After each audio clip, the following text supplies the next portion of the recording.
I like to make sure you tell people, if you go, which I encourage everyone to know, take the ticket. You're going to need it.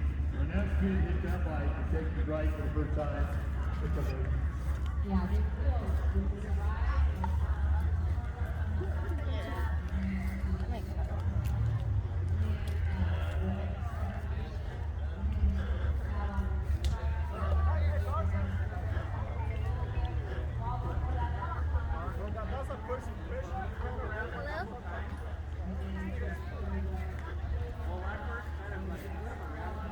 Like, he was bouncing like different. Like, I don't like Red either. I didn't like all you motherfuckers up here. and I'm like, God, this guy bounced around a lot. And then he started hanging out with us full time.